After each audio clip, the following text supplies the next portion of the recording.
This interview is brought to you by Maximus. Hello from San Diego. I'm Ross John Fortuné, recording here from AFCEA USNI West 2026, where national security officials are talking about the future of defense and defense technology. Joining me now is Captain Mike Owen, Information Warfare Chair at NPS and Deputy of the AI Task Force at NPS. There's a lot there. It is. Thanks for joining me. Yeah, absolutely. Thanks for having me. Before the mics got hot and before the cameras went on, we talked a little about the new AI master's degree that's launching. What does that do? How does it specifically work towards the Navy's mission and the interest that the Navy has? Particularly, we talked about Admiral Perparo. Pitch me on it and tell me what it's going to look like. Yeah, absolutely. So I think we realized very quickly about a year and a half ago that the Navy, and I think across the Department of War, we are in a tail chase from an education standpoint. The technology has changed so rapidly. Although artificial intelligence has been around for at least 75 years or so, it's like everybody woke up in 2023 with ChatGPT, and suddenly this is, right, the world is ending or the world is rapidly beginning, depending on how you look at it. So we did not have a tailored artificial intelligence curriculum. We have had tracks in artificial intelligence within our computer science degree, as well as some graduate certificates in the operations research department, as well as computer science. But we were getting a demand signal from the operational commanders, including Admiral Perparo, for people who understood artificial intelligence at the level at which it was needed to develop and leverage it to develop new capability on the cutting edge at the fleet. So our faculty, who are always looking to provide the Navy what the Navy needs, very adept at doing that, looked at what we had available from a kind of course structure and tailored a specific 12-month accelerated Master of Science in Artificial Intelligence degree, exposing them to the students to everything from computer vision to large language models and neural networks, autonomy, the ethics and trustworthiness of artificial intelligence systems, all the technical side that they will need to understand to be the change agent in the fleet when they arrive in 2027. We will start in July of 2026 with this 12-month pilot cohort. They will be going out to the fleet in some key places in 2027 to really help accelerate the operationalization of artificial intelligence. Academia and the national security world, not exactly known for being quick, and this stuff is evolving really quickly. Right. How do you get this stuff and make sure that give them the tools, the students the tools to be able to do things fast and well? Yeah, great question. So for the last about 18 months, we've been in a cooperative research and development agreement with NVIDIA. And so that has come with a lot of access and partnership to technology and infrastructure capabilities, but also to rapidly evolving educational content. So one of the things that the CEO of NVIDIA, Jensen Huang, gifted to the Naval Postgraduate School, and by extension the broader NPS family, if you will, is their Deep Learning Institute, which is their artificial intelligence education training curricular certifications. And so we've, in concert with an actual AI tech center, NVIDIA AI Tech Center at NPS, which is a solutions architect from NVIDIA who is on campus with our students 5 days a week, both helping to explain how the students can leverage the technology, but also reaching back into the broader NVIDIA ecosystem. So that content is not stagnant from NVIDIA. They're constantly adding the newest and greatest techniques and things, and there's also come with teaching kits.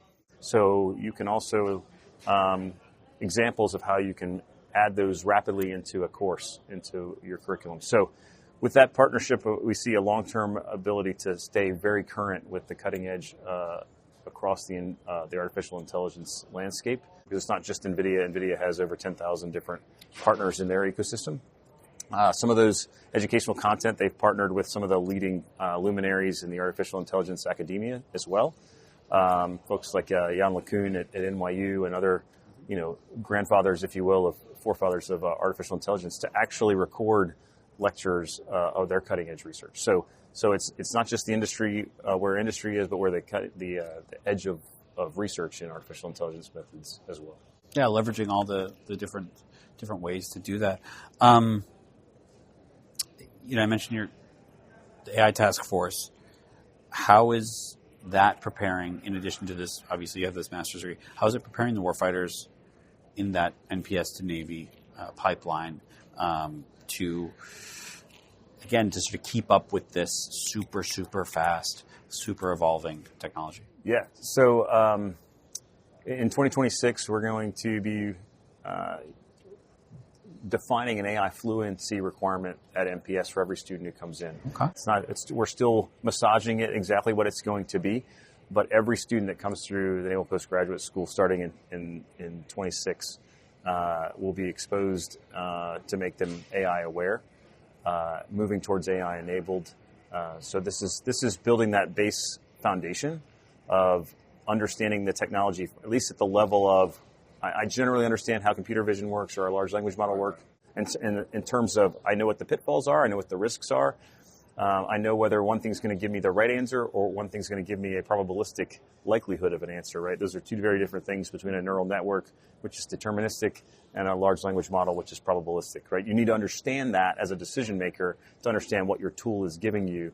Otherwise, you might misconstrue or misunderstand the risks or create blind spots for yourself. So we are teaching not only at NPS with our students, but also at fleet concentration areas. We're going and teaching AI 101 and prompt engineering. It's about a 3-hour workshop, essentially. The first hour is talking to naval and marine officers about all those things we just talked about, in terms of computer vision and kind of a little bit of the history, right? What are the ethical challenges? What are the trustworthiness challenges for employing these technologies in a defense construct? And then introducing them to prompt engineering, a little bit of, hey, how do I get that large language model to give me a better answer? Right? More on a repetitive, recurring basis. Just scratching the surface right now, and then that's kind of the first entree, and then coming to NPS for either a distance learning certificate, maybe, or coming for an entire degree, or taking one of these Deep Learning Institute courses from NVIDIA that we can bring to the fleet concentration areas as well.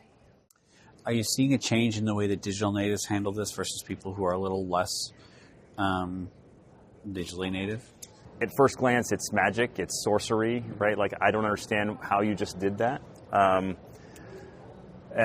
But then it's really important to go from that step of just what it can do to how it's doing it, enough that you, again, understand those challenges with employing it. The digital natives obviously are much more comfortable maneuvering and much more early adopters in terms of being able to. The challenge, we're now with the delivery of GenAI.mil, with Gemini, and then I think just announced Grok is coming soon. Grok's coming soon, but XAI, Anthropic, OpenAI was just announced, I think, yesterday or over the weekend as being coming very soon, if it's not already there. I haven't checked since last Friday, but so those are now available, and with associated policy. When we first started this about a year ago, going to fleet concentration areas, we didn't have policy to fall back on. We were exposing them to these large language models, but officially, they really couldn't use them for anything official. Right? It was like, hey, go play around with these, but we don't have any policy that really enables you to use these. So we were trying to prep the battle space a little bit, even without that. But now with actually some places we can now point them to, hey, you can use these for official processes.